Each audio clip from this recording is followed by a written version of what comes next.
On those many occasions when we don't know what to say or don't know what to do, both large and small, it's a very good idea just to be present. Now, if you're not sure what I mean by that, it means feet on the ground. Feet on the ground. It's really very important because the ground is still in comparison to you and me. So it immediately brings a stability into your life, even a peace. So much of the human problem consists of this agitated mind, the restless mind. And simply connecting with feet on the ground is just so simple you can hardly believe it. But there you have instant access to a greater stability than our normal state of mind. It's very comforting. And you can further that by, if you're sitting, by just sitting, or standing, just standing, and feel the weight of your body. And realize that the chair or the ground is holding you up, literally holding us up. And then, to further bring us into the presence, we need to be sensible, which means using the senses, which is simply to listen and to look. Now, dears, what on earth have you come all this way here to Bakewell just to be told such childish, obvious thing to do? But the trouble is, we don't, do we? And you can bet your boots that whenever you're facing difficulties in life, you're not looking and you're not listening, and you certainly don't have your feet on the ground. So, there you are. If you do it once a day, that's very good. If you do it 10 times a day, that's very good. If you do it all the time, well, that's absolutely brilliant. You'll find yourself, well, trying to see.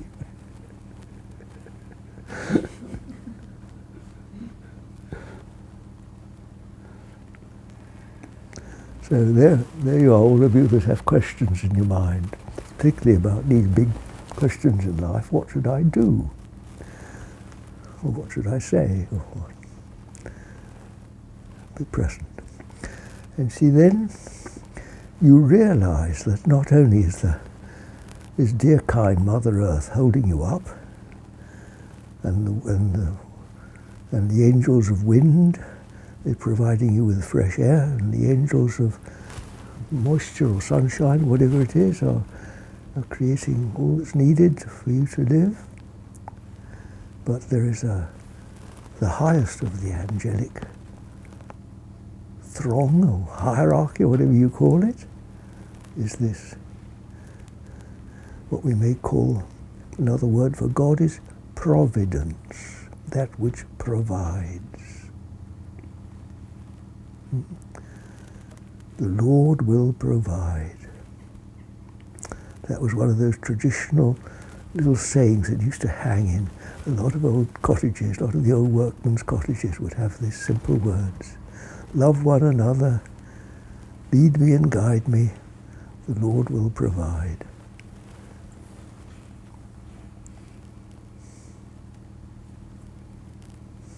I like to sometimes refer to it as higher authority, the one who knows better than me. And it really is it's an amazing fact that when you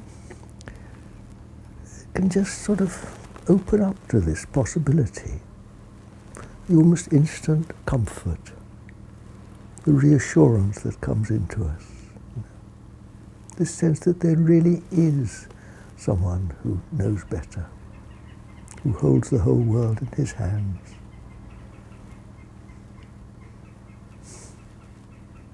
And knows. God knows what he's doing. And it's in our returning to that, you see, that we become strengthened. And we may even end up actually of use.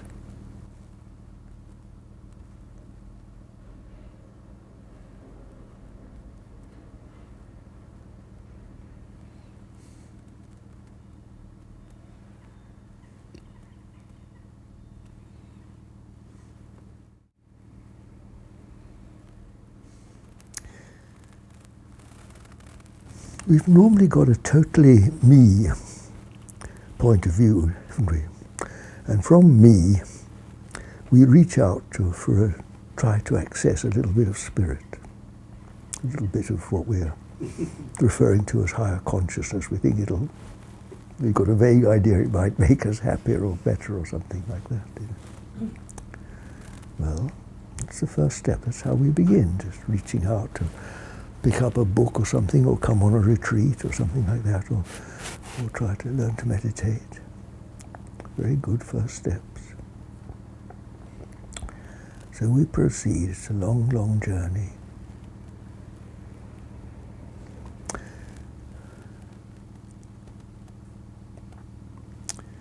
Think how when we're very young, the world is entirely physical, isn't it? We don't really know anything other than our bodies, our appetites, and things like that.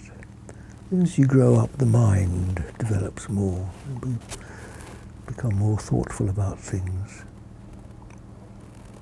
In fact, our minds seem more important really than the bodies at a certain stage, don't they? We seem to function more with our minds.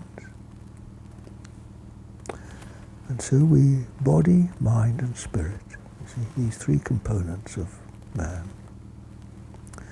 And then if we work long enough and diligently enough at spiritual work, we may find that we're actually, this spiritual thing is actually becoming part of our reality. We may even get occasional glimpses, golly, I'm more than my body and mind, I'm actually this freedom, I'm actually this presence. It actually is what I am, believe it or not. And so we may gradually sort of become not so much a spiritual man, but spirit temporarily abiding in man. It's a transition all the time from the grosser levels, the lower, grosser levels, into the higher, subtler levels of creation, from lower consciousness to higher consciousness. That's why it's called the ascent of the Lord, the spiritual. We climb the spiritual mountain through different levels of consciousness. And all our confusion really arises because we go up and down these different levels of consciousness, like up a ladder. So one minute we're full of sort of me-centered desires and things, the next minute we've got something a bit better, and then we fall down again, and up and down and up and down. And this leads to much confusion in life. So if you can understand these different levels, body, mind and spirit.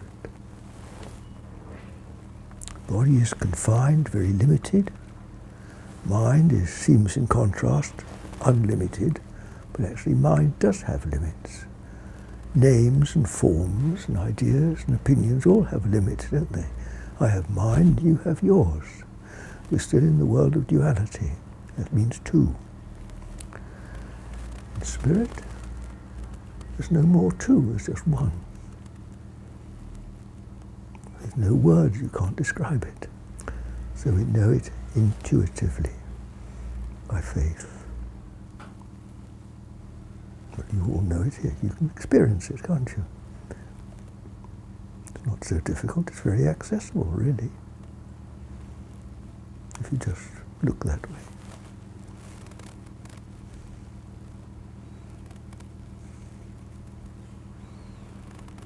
And one of the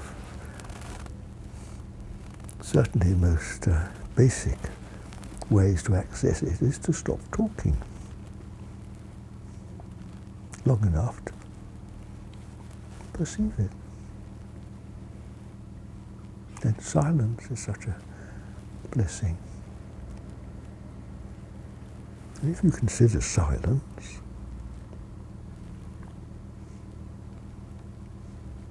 space,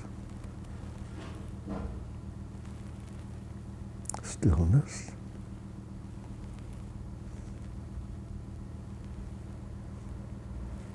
the unchanging, as contrasted to the changing world of this. What's the difference between that and spirit?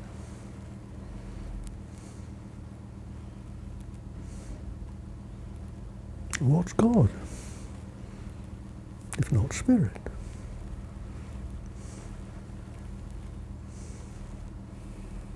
And where is God? God is here, isn't he? Here and now. The Lord is with us.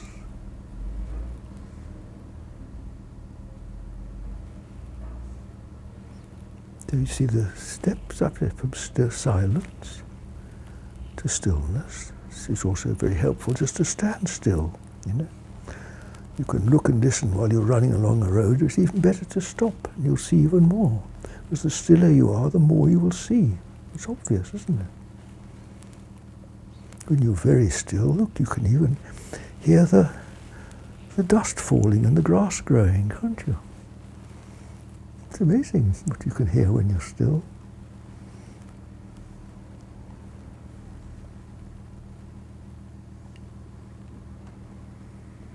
So silence, stillness, and then you immediately feel, I can breathe, I've got some space, I'm not all hemmed in by all these horrible things.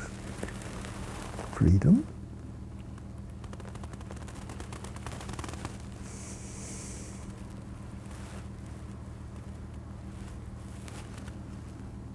And it's always there, isn't it? The Comforter is always with us. We're never alone.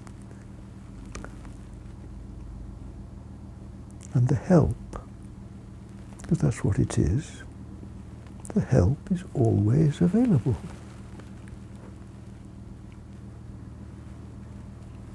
The invisible friend, the one who holds our hand. Well, I've talked to several of you, and you all got this question, what should I do? Well, it's not a bad start to be a peacemaker, is it? You know, where does peace come from? It comes from peaceful, being peaceful, doesn't it? And it overflows. We start with ourselves, you see. It's real work, you know. This world is desperate for peace.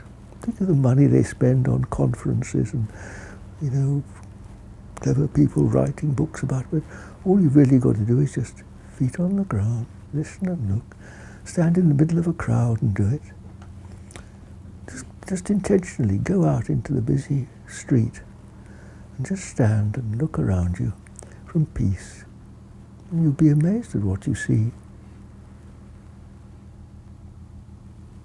The whole world around you will become harmonious. But also, my dears, I remember when I, same age as Jack, was 26.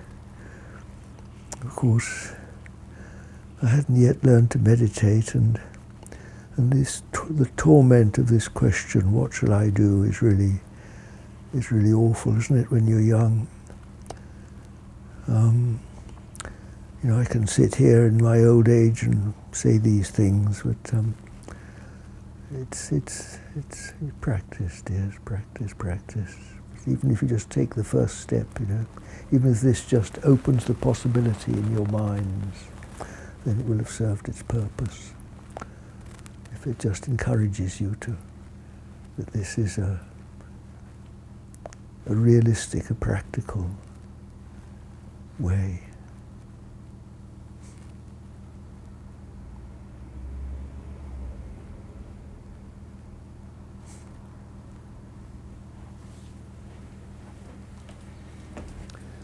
With God, all things are possible, you see. With man, it isn't possible.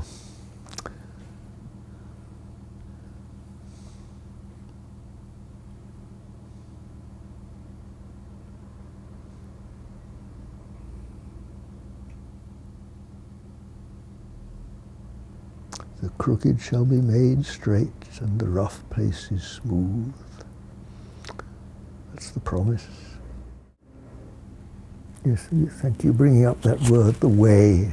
It is the way, you see. I am the way, the truth and the life. And this I am is, of course, the true nature of each of us. That which is present. Guess what? You see? Here you are. I am Kieran, or I am Jack, or Azar, or Phil, I am John. Different bodies, different personalities, but one I am, which is the name given to this spiritual presence, which is the name of God. I am, the divine in each of us. It is in discovering this that everything else falls into place.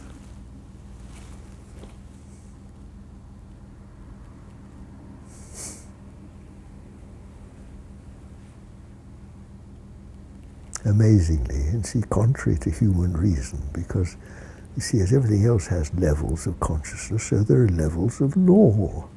There's lower law and higher law. And usually man knows nothing else but lower law. That's where he lives. There's higher law. And guess what the highest law of all is? The law of love. And love overcomes all.